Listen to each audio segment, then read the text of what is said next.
can skip pages now? Why don't you let me skip pages? We can, I mean, the next thing we have, and again, this is all on our website. It's on our website, and it's kind of hard to go through all these schedules and say all the numbers on these schedules. All right, well, let me give you the Reader's Digest version, and we'll kind of skip to. But the next thing, again, is all on our website. Page 10 represents all the things we got for the last 20 years. And we're going back to Caroline Middle School, which we haven't paid for. That was a 30-year loan, I believe. So we're still paying for that. Believe it or not, you just made your last payment on it. Oh, it's 20 years? Well, it's just like a car. As soon as I pay for it now, I got to renovate it. Okay, but that's something we're going to look at in the plan soon. I thought it was 30. But all right, then we've got... all your BPS loans are 20 years. That's right, and they're lower interest, too. And they're lower interest. So we got community center, Dawn wastewater, general government vehicles, fire trucks, sheriff's vehicles, community administration building, public safety equipment, school renovations, water treatment. All right, general government debt again, general government, that's all the same thing. School debt we know is $39 million, same thing. Revenues dedicated to debt service, page 24. Because the others were kind of pictures. I like pictures, though. But page 24. Dedicated revenues for the payment of debt service for the general and school debt and the debt retirement fund and designated personal property taxes. I don't know exactly the year it was done when the tax rate went from 5 to 6 1/4. The $1.25 was dedicated for the personal property. I mean, dedicated for debt service. When we increased the values to 100% and had to decrease the rate is now down to a percentage of that number now to make it come out right. But $1.6 million is dedicated personal property taxes. If we get all the taxes collected, because we are, at Mr. Ager's suggestion, actually, instead of just moving the money based on budget, we are actually going by collections, which why is the number is so low for the first half. Meals tax is $818,000. Consumer utility taxes $506,000. Local communication taxes $356,000, and the rental of the health department $111,000. Total dedicated revenues of $3.4 million. Other revenues that are strictly for the debt service would be your federal tax credits and BAB subsidies. Your QSAB, the $6 million QSAB loan has interest payments of $270,000 semi-annually on it, which is instantly refunded. We pay it and the feds pay it back to us, so it's a wash. But it shows as revenue in the debt retirement fund. Same thing with the BAB subsidy. That was on the library, and it's about $11,000 a year. We make the payment, and we get the money back. To keep in mind, based on what happens with sequestration, that and all the issues coming up with the federal government, that is one of the things that is slated in the debt ceiling talks, etc., to be taken away is your BAB subsidies. So would that be the $281,000 then? I don't know about the QSAB side of it. I've only heard on the BAB side, which is $11,000, but it's $376,000 in the utility fund. And BAB stands for what? Build America bonds, which is what we borrowed to do the. Do some school projects. Those are the bonds we use for the library and for the wastewater treatment plant. Okay. They're one question: $376,000 we could potentially lose in that. Yes. And that's based on the sequester. No, I understand that. I'm just trying to get my head around what that actually is funding. That is payment that on the utility, on the wastewater plant in the utility fund. And you said something else too. the Dawn Library. Dawn Library. Okay. Currently, there are transfers from other funds of $622,000 and outside contributions of $70,000, and a balance from the general fund of $2.5 million. These are the revenues that make up the debt retirement fund. One other question, is the utility refund for the BAB subsidy in this number, or is that someplace else? That's in the utility fund itself. Which we get this year, next year. I don't know. Don't we get that this year? The BABs, The refund and the utility. we get that every year. Since we make that payment, and we get the money back, just like we do on the Dawn Library. The Dawn Library debt is in the debt retirement fund. The debt for the wastewater plant is in the utility fund, so that revenue shows in the utility fund. So this really isn't painting that picture at all for us. No, this is strictly the debt retirement fund, your general and school debt. So is there a page like this then for just utilities? No, I did not do a dedicated. Yeah, I think we're gonna talk to Mr. Schiebel about utilities and options, and maybe that's something, the second meeting in February. I just don't want to lose that because that's got impact. We're gonna ask Mr. Cully to add utility Well, with any funds. luck, that one won't go No, away. no, I that hope over it there? I doesn't can't go away control the either, federal but- government. Okay. Okay, and then your conclusions. These are yours and not Mr. Parton's. I thought he really. Okay. I thought they were his, so now they're yours. Okay. So your conclusions. Basically, the conclusion is that the county has a total outstanding debt balance of $117,701,808 as of November 16th. Majority of this debt is $73,686,608 is supported by tax revenues, with the balance of $44,015,200 coming from utility user revenues and availability fees. The county's debt, $117 million, as a percentage of assessed real property value at this $2 billion. at this time is $2,675,808. Wish y'all wouldn't make me talk about my beans. 828,000 is 4.3%, which is slightly above the policies established in the finance policies and procedures. Mr. Thomas? Yes, sir. The one other thing we're going to have to carry on the books next year for debt is the retired employees' debt service that we owe for retirement. Do we know how much that is and what that is going to show up as? The VRS number. We have two different sets of numbers. We have the OPED, which is the other post-employment benefit number.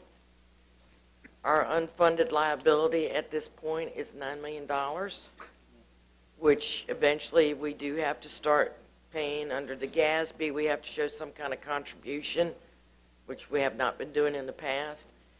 The big bite one is the Virginia retirement system. The unfunded liability for the county is 30, I think, it's 36 or 38 million. The schools, I don't remember the exact number, but it's in the hundreds. So that 36 or 38 is not, that's just county? Just county retirees, that's not school employees also? The 36 million, I believe, is the school. I think ours is the 9. Sorry. Okay. You asked me for numbers I don't have in front of me. But so I'm sorry, I'm just trying to get, I know this There comes is into no play. consensus yet between GASB, the AICPA, and Moody's as to which valuation method is going to be the approved method. All three of them have a total different outcome for localities, and until we hear something, none of that is included because we don't know how it's going to affect, because each one of them have a different type of ratio number that they want to see for repayment. Are we making payments on this now? No, sir. Okay.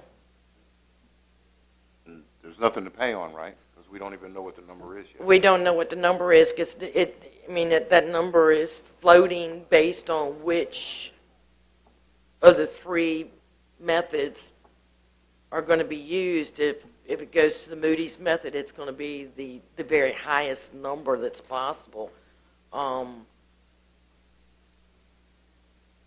All the jurisdictions are struggling with this. I understand there is still conversation with the state because the fact that the highest percentage of this has to do with the teachers, and where the state dictated what was going to be paid instead of following the VRS funding request, where all the counties were and the cities and towns were told, you will pay 8.45% or 11.56%. And that's what we've paid. The amounts for the teachers was just as high, and the state said, no, you're going to do 1.6 or 2.6. So now there's an argument between the jurisdictions and the state. The state says, well, it's your employees, but the state is the one that dictated how much you pay. So there are a lot of variables. So at this point, nobody's really sure how this is going to wash out. It is going to have a major effect on everybody's financial statement to show this huge unfunded liability, because it will put just about every jurisdiction in the state upside down for their financial statements. And when do we have to start making payments on this? We don't know that yet We either. don't, okay. That's the only one I know we need to start making payments on is the little one, which is the OPED, which I think it's only like $5 million or something like that. But this is not, this is something every locality in Virginia is going to have to go through. Yes. There's nothing If you're on the that Virginia says, retirement system, then yes, you're going to have to go through it. it's just because of the way the legislature has made the reporting for the Virginia retirement system work. It's not like somebody's going to show up tomorrow, well, somebody just walked in and said, give me $38 million for VRS. No. Okay, we don't have a $38 million liability for VRS. We may be accounting for $38 million in VRS, but that's all it really is. The main concern is the fact that when you look in your audit, you already have the OPED, and it's in the notes to the financial statements. It's not Right. part of your actual numbers. What the new legislation is dictating is that we are no longer going to be able to put it as a note in the financial gotta statement. show up in your It's balance sheet. actually going to have to show a liability. So your assets minus your liabilities will totally wipe out your fund balance and give you a very negative fund balance. Right. And that's the issue that is still trying to be fought, because So- the amount is so high. Fairfax County is in the billions. Right, and again, the point is, this is just a different way of accounting. Not that somebody's going to ask for $38 million. Your point is very well taken and understood, that all of a sudden I have a liability of $38 million for the county, maybe $100 million for the schools. When I go borrow money for my next project, they're going to say, oh, wait, you have that big liability. That's I might correct. not give you money. So It's that's going all to it affect really everybody's means. funding. Right. Okay. And So- my understanding from Senator McDougal is this is an accounting thing, not a General Assembly thing. Is that true? Okay. Because there's nothing we can do about this. No, not a thing. Okay. Yeah. Yes. It's like it's the giant elephant in the room, but I don't really have to pay attention to the elephant just now. Everybody's got an elephant in their room, based on the new accounting standards. That's all it is. That's correct. Okay. Where it will run into an issue is if we don't start at some point in time doing some funding, moving towards that Okay. goal. But at this point, Let me get to the last point in next to last point in your conclusion. You say property values have declined 16.4% since 2010. Mhm. $3 billion. Watch this. $3,201,658,600, down to $2.6 billion. Okay. Can somebody, I don't know if we have it, and I don't remember, but does anybody know the tax rate in 2010? 53 cents. 53 cent? And now 70, so it's gone up 20%. Yeah, okay. It's gone up 20%. The values went down 16%. I was just trying to figure out real quick, live, real time, how we try to be revenue neutral. There was a 4-cent tax increase in that, so you're looking at the delta between 53 and 72 because we started out at 68. 68 or something like that, right? Right. Okay. So we did kind of make it when the values Or went down. 64. Mr. Black's correct. Started out 64? at 64. Okay. All right. When the values went down, the tax rate went up almost a similar amount, which is what we try to do, make it revenue neutral to the county or equalize the rate. Okay. I was just trying to make sure we did that. We did. All right. So that's the debt summary, where we are, kind of basically what we already paid for, and again, the details are on the website. The whole presentation's on the website. So thank you very much for your hard work on that. And now we're going to look at the first pass of a 5-year plan. And I asked Mr. Cully, and he's been working to get this together. But we want to look at this 5-year plan and conceivably, you know, make it a 10-year plan. We've got to work in things like the school board CIP, different projects throughout that we want to do. But each one you'll see in this has a significant impact, or not significant, but a corresponding impact in the tax rate. If I want to do something that's going to be $5 million, maybe $4 million, that's going to probably be a penny on the tax rate. So just as a comparison, just on the 1 million and the 86,000. Mr. Cully, are you ready? Yes, sir. Thank you, Mr. Chairman. First, I would like to thank Mrs. Hatcher and Mr. Parton for their hard work on this with Davenport. We've had a number of meetings on this and tried to refine it since the fall when we told you we had started on this. And as you prepare these things, it's sort of a moving target because numbers are always changing and trying to keep up with where the economy is going. A couple of highlights I'd like to give you if you want to follow along. Obviously, it was prepared by Davenport and Company for us. The plan's created to give the board a look into the future. It's not intended to be next year's budget or an adopted 5-year budget. Its information and assumptions are based on the best information that we had today, and it brings together the 4 major areas of the county budget: general government, schools, utilities, and capital. We had to try to set some goals and objectives to put the plan together, and some of the earliest things that we did: fund all county obligations and commitments, increase the unassigned general fund balance to 10% of the general government and schools' total revenues by the end of the 5-year planning period, if not before there. This should end the need, and this was Mr.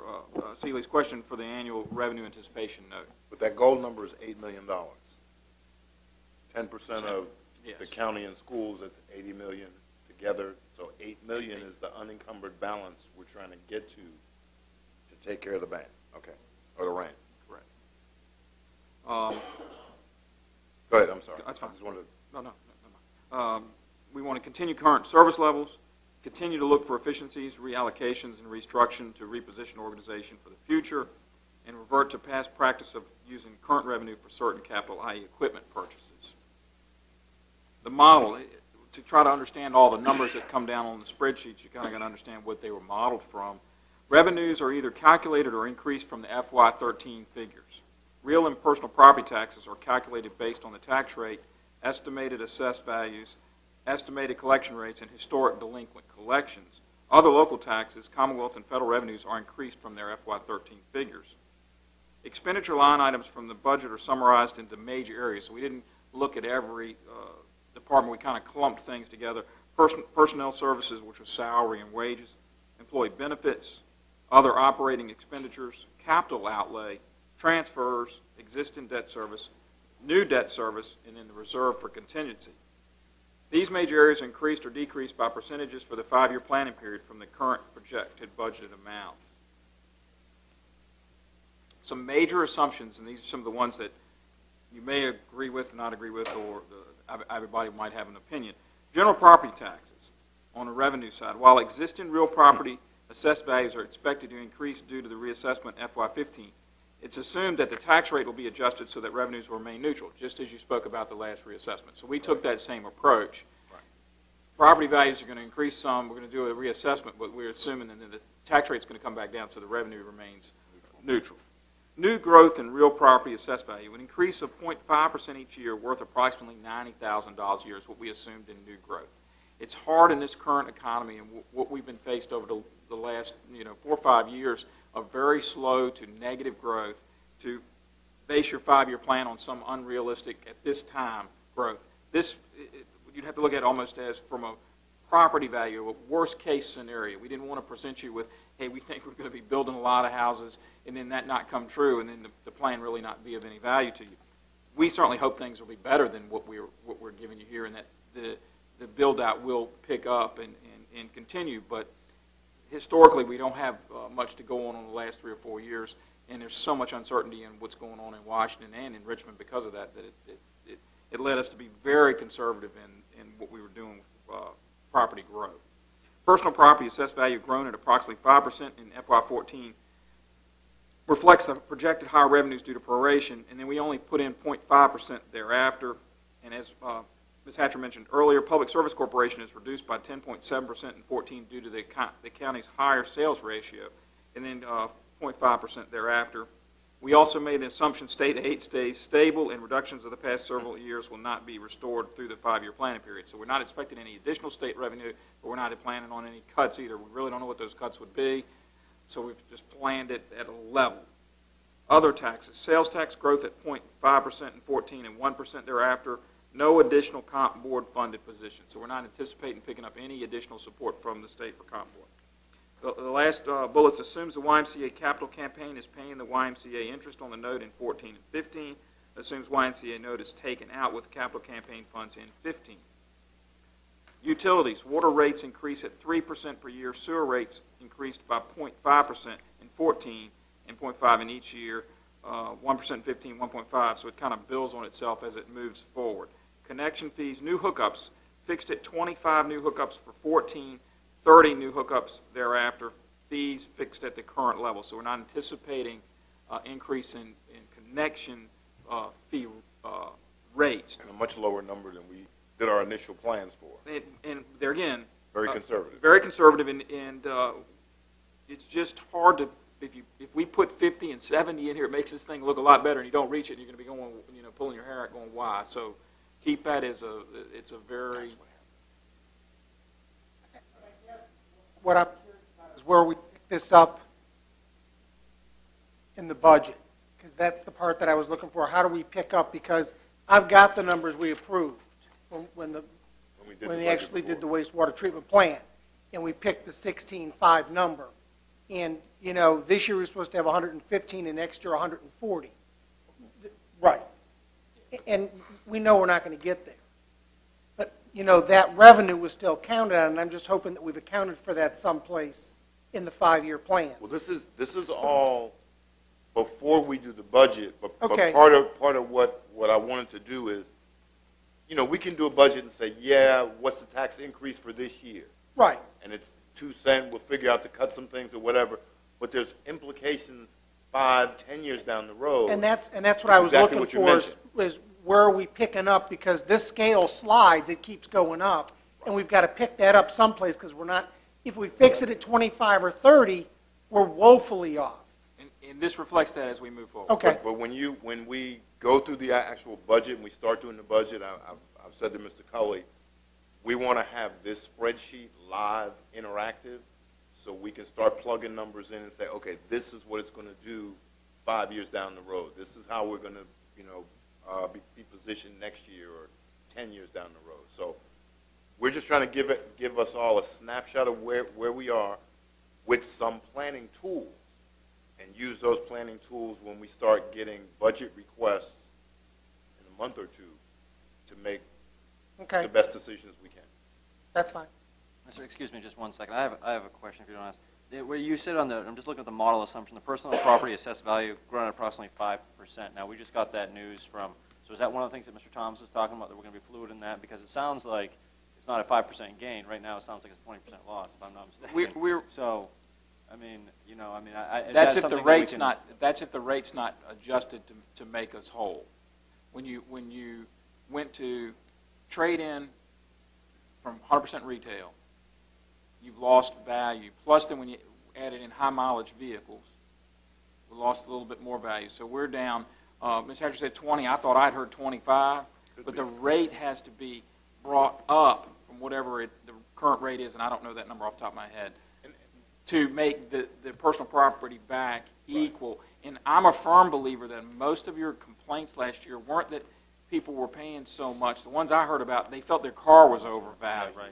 Yeah. And that's what we fixed by going to trade from 100% retail. That they will, when they look at their bill, they won't be upset that my car's not worth this. And if they're paying about the same thing they paid this year, that won't generate as many complaints. But to make that even, you'll now say, oh, gee, great, my car is worth this. Oh, wow, look how high the rate is. So there's a balance somewhere in that sliding scale. And like I said before, we all believed we wanted to make an adjustment this year. Okay, and can I just ask Maybe another too much. question? Go right ahead. Back to page number 3 for a second. If you look under the second, under the arrow on the second bullet, it says other local taxes, Commonwealth and federal revenues are increased. Does that mean the assumption is that we're going to be getting more from? Am I reading that correctly? That there's assumed that we're going to be getting more from state and fed?